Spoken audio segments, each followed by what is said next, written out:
Baik, bismillah ya, kita mulai. Gimana caranya menaklukkan hawa nafsu? Yang pertama, kita awali dari self-awareness dulu. Kita sadari dulu diri kita untuk tahu posisinya nafsu itu di mana dan bagaimana. Ya sebagaimana para ulama, para sufi, Ibnul Jauzi juga meyakini bahwa manusia itu hakikatnya ya ruhaninya. Jadi sederhana kita sering bilang manusia itu jasmani, rohani. Nah, yang inti dari manusia itu ruhaninya. Jadi kita itu hakikatnya makhluk ruhani yang diberi casing jasad seperti ini. Berarti esensi kita itu ada di balik yang fisik ini. Dan bentuknya apa? Esensi di balik fisik yang rohani tadi namanya kita menyebut jiwa atau nafas. Jadi ini nanti dibedakan ya, nafas yang jiwa dengan nafas yang syahwaniyah atau syahwah, atau kita menambahi kalau di Indonesia dikasih kata-kata hawa. Hawa nafsu, syahwat. Jadi karena kalau di Indonesia syahwat itu ya bahasa Indonesia ini nafsu. Tapi di sini nafas artinya jiwa. Jadi esensi kita itu ada di nafas, ada di jiwa. Fisik ini hanya casing. Kalau kata Imam Ghazali, fisik ini kholak, ciptaan yang sifatnya ijbari. Jadi casing itu pokoknya diberi paketan jadi. Beda dengan nafas jiwa. Kalau jiwa itu isinya banyak paket potensi. Bisa ini, bisa itu. Mau jahat bisa, mau baik bisa, itu ada di jiwa. Tapi kalau fisik ini paket, sudah paket jadi. Kita tidak bisa nawar. Oleh Allah diberi semacam ini. Maka kata Imam Ghazali, kholak itu sifatnya ijbari. Ijbari itu dalam tanda petik ya paksaan. Jadi sudah kita dikasih itu, sudah. Kulit kita seperti ini, profil wajah kita begini, rambut kita begini, itu ijbari. Karena dia kita tidak bisa nawar, maka jeleknya atau buruknya kholak, buruknya jasad, itu bukan aib. Jadi body shaming itu kenapa negatif? Karena dia mencela sesuatu yang orang tidak bisa nawar. Saya jelek itu kan ya paketan. Loh, kamu mencela saya, mencela yang bikin saya, jangan-jangan. Jadi itu bukan aib, maka kalian jangan malu. Kalau fisikmu merasa kok tidak secakep bintang-bintang film, ya tidak secakep yang di drakor-drakor, ya tidak apa-apa. Wong itu paket ijbari. Malulah, anggaplah itu aib kalau aspek nafasmu, jiwamu yang negatif, karena itu pilihanmu. Jadi jangan alasan, Pak, saya jahat itu jangan-jangan memang sudah paketan dari Allah. Tidak begitu. Allah memberi kita paket lengkap. Kamu baik bisa, jahat bisa. Kamu jujur bisa, bohong bisa. Kamu milih bohong, ya rasakan efeknya. Kamu dicela orang, kamu dibenci masyarakat, dan lain sebagainya. Jadi mari kita pahami dua. Maka ikhtiar kita yang paling banyak, ayo membereskan sisi dalam diri kita, jiwa kita. Meskipun jangan-jangan kita lebih sibuk dengan sisi luar, casingnya. Ya tidak apa-apa casing kita rawat baik-baik, karena casing ini yang mewadahi jiwa kita. Ya kalau casingnya remuk, casingnya sakit-sakitan, ya jiwanya tidak bisa, potensi-potensi tadi tidak bisa diaktualkan. Kalian sakit parah, ya tidak bisa kalau mau, Pak saya mau melakukan kebaikan ini, kebaikan itu, ya tidak kuat karena dia casingnya. Baik, menurut Syekh Ibnu Jauzi, jiwa kita itu unsurnya 3. Yang pertama akli, yang kedua ghadabi, yang ketiga syahwani. Jadi akal, daya rasional, kemudian ghadabi itu amarah. Jadi hasrat, ambisi, keinginan. Yang ketiga syahwaniyah. Syahwaniyah itu syahwat, dorongan. Nah, ini sebagaimana para ulama yang lain, beliau menyebut bahwa daya jiwa itu harus kita kendalikan. Jangan dibiarkan jalan sendiri. Kenapa? Karena dia bisa positif, bisa negatif. Jadi dimensi jiwa kita tadi loh. Jangan kita biarkan saja oleh Allah kita diberi pilihan untuk milih.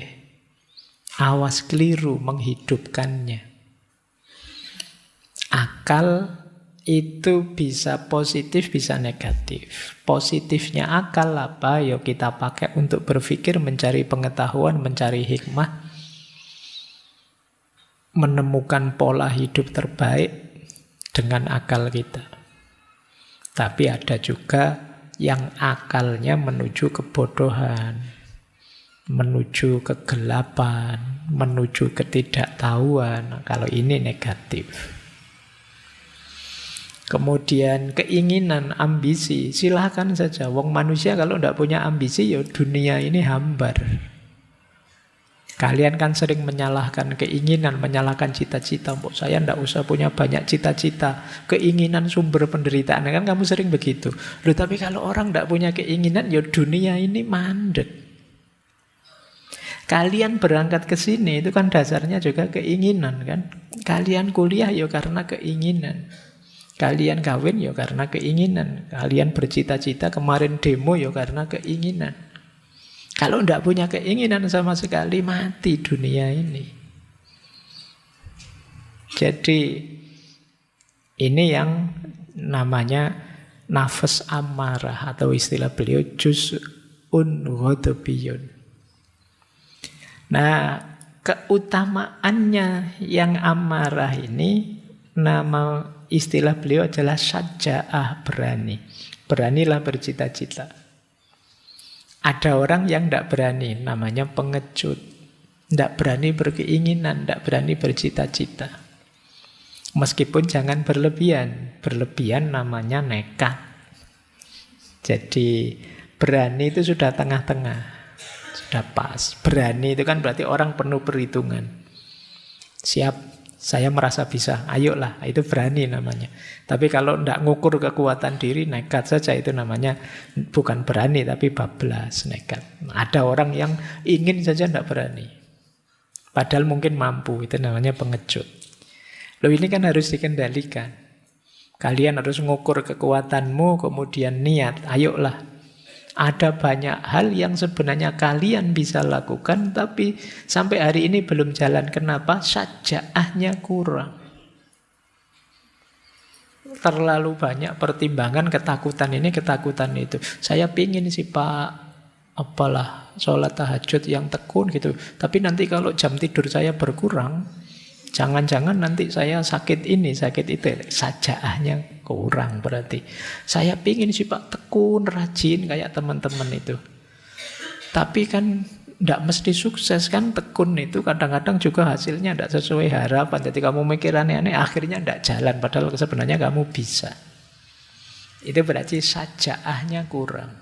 Boleh kamu cek nanti ya, ada berapa banyak rencanamu yang sampai hari ini tidak jalan. Padahal kalian sudah merencana sejak dulu semester 1. Mungkin dulu sebelum kamu kuliah misalnya, di awal-awal kayak sekarang banyak mahasiswa baru itu, di pikirannya idealisme banyak sekali. Besok ya kalau bisa saya, rajin ke perpus lah, di Sambi, kalau Senin Kemis puasa lah di Sambi, nanti kalau sering-sering bikin tulisan, kalau kos-kosannya di dekat masjid, nanti tiap hari ke masjid, terus bisa itikaf, bayanganmu kan ngono. Begitu dilakukan, tidak ada yang jalan sama sekali. Itu kalau bahasa ini namanya kurang syaja'ahnya. Kamu tidak berani memulai. untuk hal-hal baik yang sebenarnya sudah kamu niatkan. Maka ini harus hidup nafas bagian kedua ini, meskipun jangan berlebihan, meskipun jangan tidak dikontrol. Yang ketiga ada nafas syahwaniyah. Kalau ini berhubungan dengan makan, minum, kawin, dan yang sejenis itu. Syahwat. Mencari nikmat, mencari enak. Nah, itu syahwat namanya. Loh, ini harus dituruti, harus dipenuhi, meskipun sama seperti tadi. Jangan berlebihan, jangan kekurangan. Pasnya nafsu syahwaniyah namanya iffah. Iffah itu menjaga diri, menjaga kehormatan diri, itu iffah. Penuhi secukupnya, kalian akan terhormat. Kalau tidak kalian penuhi, hidupmu sengsara. Kalau terlalu kamu umbar, ya kamu lepas kendali, ya hidupmu kacau, tidak teratur. Penuhi saja secukupnya. Makan, bahkan rumusnya Rasulullah kan ya sebelum kekenyangan kamu berhenti. Kalau lapar baru makan. Terlalu banyak makan, terlalu serakah, mentang-mentang makan bersama terus kamu los pokoknya. Mumpung prasmanan Pak, muter sampai 4 kali misalnya. Loh, itu kan orang lihat kamu kehilangan iffah, kehilangan kehormatan. Kamu diketawain orang, kamu dipandang rendah orang. Terlalu ngumbar apalah nafsu kawin, nafsu itu kan juga orang melihatnya kehilangan kehormatanmu.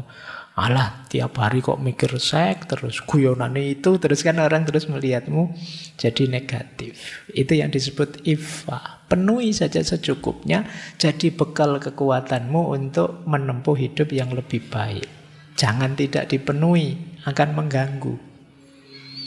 Ini sebenarnya agak dekat dengan teorinya Karl Marx sampai level tertentu ya. Karena manusia itu ya di aspek materi, ekonomi itu dipenuhi kebutuhan dasarnya. Kalau ini belum terpenuhi, kamu tidak tenang untuk melakukan yang lebih tinggi dari itu. Kalau perutmu lapar, diajak belajar, diajak diskusi, ya puyeng, yang terbayang angkringan sama kafe. Tapi kalau sudah kenyang, sudah nyaman, kamu bisa belajar lebih anteng. Itulah syahwaniyah. Jadi ini 3 komponen jiwa kita. Komponen tadi, 3 tadi punya 3 daya. Kalau ini kekuatannya. Kalau yang awal tadi, yang akal tadi, namanya daya, namanya fuad. Fuad itu ya orang sering menyebut hati nurani paling dalam, tapi sebenarnya ini hubungannya dengan kepala. Daya rasional. Jadi daya jiwa yang mampu menerima informasi kemudian mengolahnya dengan akal. Daya berpikir. Kemudian soder. Soder itu dada. Ini simbolnya dada, maksudnya hati berhubungan dengan rasa. Kemudian hawa. Hawa itu daya yang tadi ya, yang ketiga syahwaniyah tadi berhubungan dengan perut dan kemaluan. Jadi ini simbol dari kesenangan. Makan, minum, hasrat seksual. Jadi akal punya fuad, kemudian yang amarah tadi ada soder, dan yang syahwaniyah ada hawa. Kepala, dada, perut ke bawah. Ini dulu pernah kita bahas detail ya ketika Imam Ghazali di Kimia Us-Sa'adah. Yang bawah dipenuhi terus naik. Ini berhubungan dengan emosi. Emosi hidup yang nyaman.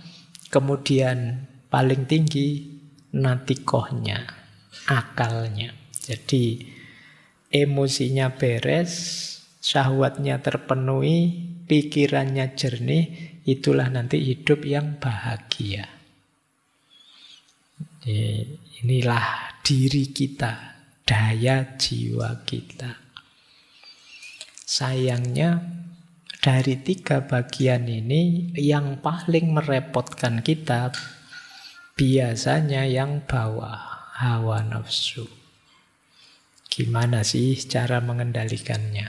Nah, malam hari ini kita membahas itu. Yuk, kita lanjutkan ya, bahas intinya. Apa sih hawa nafsu itu? Hawa itu apa sih? Beliau mendefinisikan nafsu itu begini loh. Ini dari Dhammul Hawa tadi ya.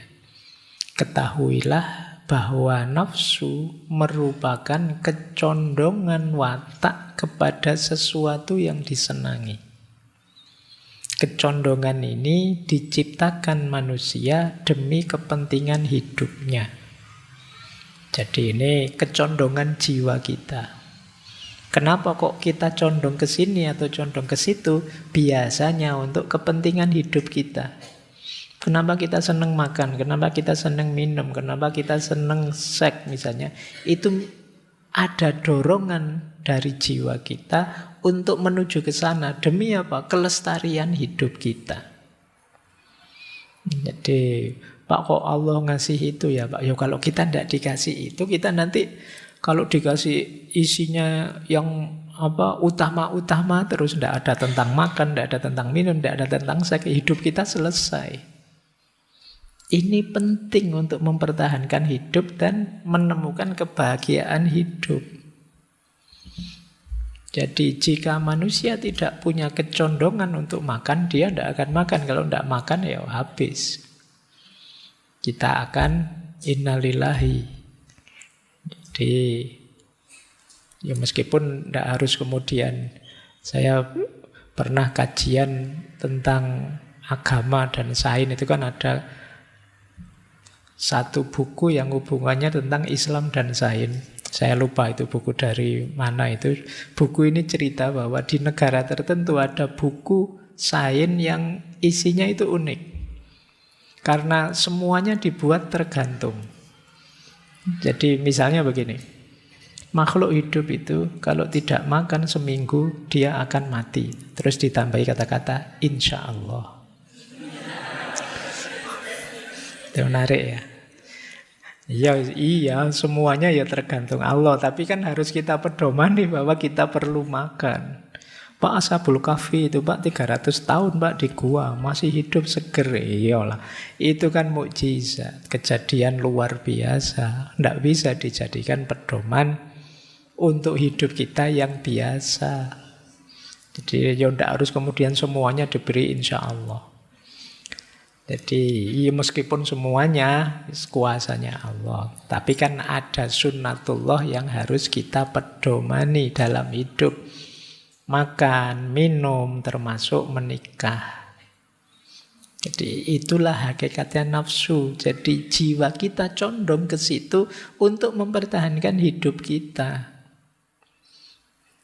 Termasuk tadi ada amarah. Amarah itu berguna untuk menolak hal-hal yang mungkin menyakiti kita. Maka kata beliau, tidak seharusnya kita mencela nafsu secara mutlak.